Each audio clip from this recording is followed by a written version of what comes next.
और उसमें वो लिखते हैं कि युवावस्था मनुष्य जीवन का वसंत काल है। उसे पाकर मनुष्य मतवाला हो जाता है, हजारों बोतलों का नशा छाता है, सारी शक्तियां शास्त्र धाराओं पर फूट पड़ती है। युवावस्था में मनुष्य के लिए केवल दो ही विकल्प है। वो चढ़ सकता है उन्नति के सर्वोच्च शिखर पर, वो गिर सकता है अधपात के अंधेरे खंडक पर। चाहे तो त्यागी बन सकता है युवक, चाहे तो विलासी बन सकता है। हे भारतीय युवक, गफलत की नींद में पड़ा बेखबर तू क्या सो रहा है? देख प्राची दिशा के ललाट का सिंदूर रंजित हो उठा, अब अधिक मत सो, सोना है तो अनंत निद्रा की गोद में जाकर सो। तो साथियों, आज हमारा लोकतंत्र, हमारा संविधान और पूरा भारतवर्ष, इस देश का किसान और मजदूर, दलित, आदिवासी और अल्पसंख्यक उतनी क्राइसिस वाली सिचुएशन में है कि हम सभी को, जैसे कि एक से ज्यादा साथियों ने इस मंच पर से कहा, इसी बात को हजारों बार, लाखों बार, करोड़ों बार दोहराना है कि 2019 में हर कीमत पे, चाहे कितने भी सैद्धांतिक, वैचारिक, आइडियोलॉजिकल मतभेद हो, इन चोरों के सामने हमको एक होना है। इस वक्त मैं मेरी आइडियोलॉजिकल प्योरिटी को मेंटेन करूं और ये सफेद दाढ़ी और काली दाढ़ी हमारे ऊपर राज करे, ये नहीं होने देना। ये बहुत क्लियर बात है साथियों। मार्क्सवादी टर्मिनोलॉजी में जिसको बुर्जुआ कहते हैं, सच देखिए तो इकोनॉमिक बैकग्राउंड से मैं भी बुर्जुआ हूं, मिडिल क्लास से आता हूं। तो जैसे जैसे हमारा अम्बेडकराइट और वामपंथी ओरिएंटेशन बढ़ता गया, तो मुझे लगातार ये खुद को कहने की जरूरत पड़ी कि आरक्षण से भी ज्यादा इस देश की प्राइवेट कंपनीज और फैक्ट्री में काम करने वाले जो मजदूर दलित हैं, मैं उनकी आवाज बनूंगा। जितनी जितनी मेरी चेतना बढ़ती गई, मुझे लगा कि मैं आरक्षण से भी ज्यादा जो लोग गटर में उतरते हैं, जो सफाई कर्मी है और जो भूमिहीन खेतिहर मजदूर है, उनकी आवाज बनूंगा। और इसके चलते इस वक्त चाहे आरक्षण के होते हुए सामाजिक न्याय की लड़ाई उसके आखिरी अंजाम तक पहुंचे न पहुंचे, आरक्षण और प्रतिनिधित्व के चलते जाति निर्मूलन हो न हो, लेकिन इस देश के दलित, आदिवासी और बहुजनों के लिए यह प्रतिनिधित्व कितना महत्वपूर्ण हो, उसका एक छोटा सा किस्सा आपके सामने पेश करता हूं। अभी कुछ दिन पहले मैं मेरी कॉन्स्टिट्यूंसी वडगाम में गया था और वहां पर दो ऑफिसर्स मुझे मिले और उन्होंने कहा कि आप गुजरात की असेंबली में न पहुंचे, इसके लिए आपको मालूम नहीं कि क्या क्या हुआ है। हमारे ऊपर पीएमओ से फोन आता था और विजय रूपाणी की ऑफिस में से फोन आता था कि जिग्नेश के नॉमिनेशन फॉर्म में से किसी भी एक डॉक्यूमेंट को फाड़ दो, उसके पर्चे में से कोई टेक्निकल एरर निकालो, और यदि ये टेक्निकल एरर निकालने के लिए तुम सक्षम नहीं तो हम एक्सपर्ट्स की टीम को भेजते हैं। सिर्फ एक जिग्नेश मेवानी गुजरात के किसान और मजदूर, गरीब और मजलूम, दलित, आदिवासी और अल्पसंख्यक की आवाज बनकर एक प्रतिनिधि के तौर पे असेंबली में न जाए, इसके लिए पीएमओ कॉन्स्पिरेसी कर रहा था। और इसीलिए जरूरी है कि कुछ हद तक विश्वविद्यालयों में, इस देश की पार्लियामेंट में और हर एक स्टेट की असेंबली में लड़ने वाले वो लोग जो संघर्ष के मैदानों में से उठकर खड़े हुए, उनका प्रतिनिधित्व हो। और आज जब रोस्टर को डिस्टोर्ट करके आरक्षण को खत्म करने की बात चल रही है, तो बहुत स्वाभाविक है आरक्षण को खत्म करने की जब बात हो या एट्रोसिटीज के कानून को खत्म करने की बात हो, तो दलित, आदिवासी और ओबीसी का अपने अधिकारों के लिए उठ खड़ा होना बहुत स्वाभाविक और लाजमी है।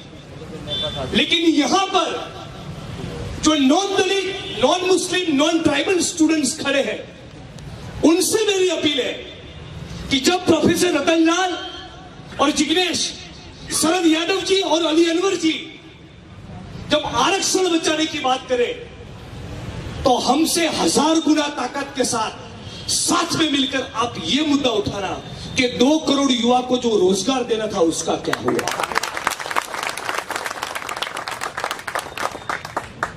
क्योंकि कहीं ना कहीं इस देश की 125 करोड़ जनता के साथ माननीय प्रधानमंत्री ने जब फ्रॉड, चीटिंग और 420 की है, 15 लाख देने का प्रॉमिस देकर 15 पैसा नहीं दिया, और 2 करोड़ युवा को रोजगार के नाम पे जो ठेंगा दिखाया, ये असली मुद्दों से ध्यान भटकाने के लिए एट्रोसिटीज के कानून को खत्म करना या आरक्षण की पॉलिसीज को डिस्टोर्ट करना, ऐसी 25 चीजों को लेकर आएंगे।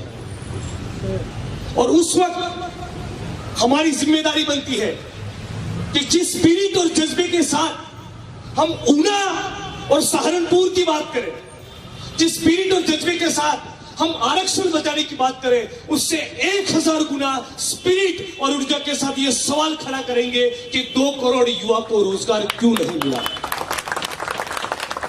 तो असली मुद्दों से ध्यान भटकाने की उनकी ये जो राजनीति है, उसको समझते हुए सारे आंदोलनों में हमको शरीक होना है और उसको शेप करना है। आज साथी, मैं ज्यादा बात नहीं कर पाऊंगा, मेरी तबीयत ठीक नहीं है, लेकिन जब भी इस मुद्दे को लेकर इस देश के किसी भी कोने में संघर्ष होगा, मैं सबसे पहले आपके बीच में खड़ा रहूंगा, और ये मेरा वादा है। आज इतना तो मैं आपको कहता हूं कॉन्फिडेंस के साथ कि गुजरात की असेंबली में जो 182 विधायक है, उसमें से सिर्फ मैं अकेला हूं जो हफ्ते में 3 बार सड़कों पर उतरता हूं। और इसीलिए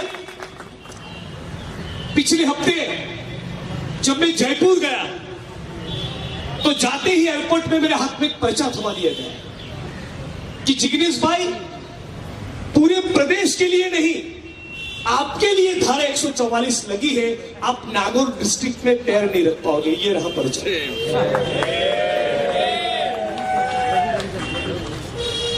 उनको देख के मैंने मजाक में कहा था, क्या दरोगा जी स्वागत नहीं करोगे हमारा? उन्होंने सचमुच कहा कि आपके स्वागत के लिए ये पर्चा बन लीजिए। फिर 4 घंटा जो दोस्त हमको रिसीव करने आए थे, उनकी कार के अंदर करीब कंफाइन करके रखा, बोला आपकी फिजिकल मूवमेंट को रिस्ट्रिक्ट किया जा रहा है। कौन से कानून की कौन सी धारा, कौन सी प्रोविजन के चलते? इलेक्टेड रिप्रेजेंटेटिव होने वाले एरोगेंस में लेकर कभी घूमता नहीं, मैं सिटीजन के तौर पे बात करता हूं। एमएलए ठीक है, बहुत देखे इस देश में। मोदी जी को तकलीफ एमएलए विधायक जिग्नेश से नहीं है, आंदोलनकारी जिग्नेश से। और जयपुर में भी मेरी एंट्री को बैन कर दिया। 10:30 बजे सुबह नागौर डिस्ट्रिक्ट में से मेरा प्रवेश निषेध कर दिया। 2:30 बजे दूसरा पर्चा दिया आपने और कहा कि दूसरी धारा 144 के तहत 15 से 30 अप्रैल तक जयपुर में कोई भी रैली, धरना, डेमोन्स्ट्रेशन, प्रोटेस्ट में आप न पार्टिसिपेट कर सकते हैं, न उसमें वक्तव्य दे सकते हैं। तब मेरे मन में ये सवाल उठा कि क्या इस देश का एक सिटीजन जो एक इलेक्टेड रिप्रेजेंटेटिव भी है, वो आसिफा के मामले में जयपुर में जाकर मौन रहते हुए मोमबत्ती भी नहीं जला सकता?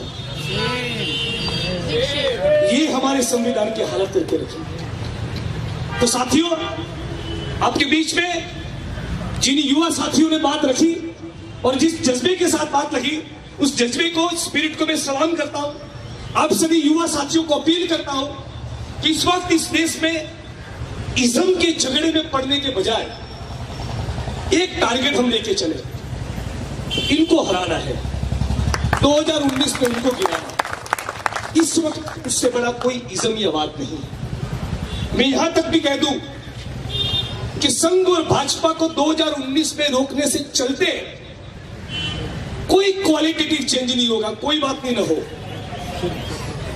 लेकिन थोड़ी बहुत भी जो इस देश में डेमोक्रेसी बची है, जो भी हमारा संविधान है, संविधान का जो स्पिरिट है एक सेक्युलर सोशलिस्ट डेमोक्रेसी खड़ी करने का, वो नहीं रहेगा यदि ये लोग 2019 में दोबारा पावर में आए। तो साथियों, इसी बात के साथ मेरी बात यहां खत्म करता हूं कि आरक्षण के मुद्दे के साथ साथ 2 करोड़ युवा को रोजगार मिले, ये मुद्दा हमारे जहन में से 1 इंच भी साइड में न हो।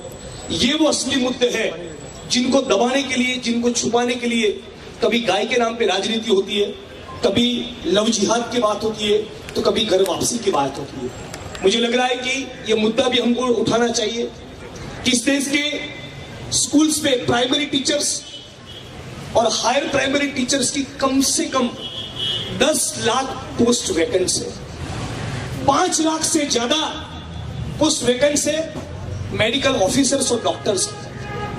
इंजीनियरिंग के 3290 से ज्यादा कॉलेजेस में 15 लाख लोगों को एम्प्लॉयमेंट दिया जा सकता है। लेकिन माननीय प्रधानमंत्री जी ने जो 2 करोड़ रोजगार का प्रॉमिस देकर ठेंगा दिखाया है, इस बात का जवाब सबसे ज्यादा इस देश की युवा वर्ग को देना है। इस बात के साथ मेरी बात को खत्म करता हूं और मुझे उम्मीद है हम लोग साथ में मिलेंगे, संघर्ष करेंगे, लड़ेंगे और लड़ेंगे तो जीतेंगे भी।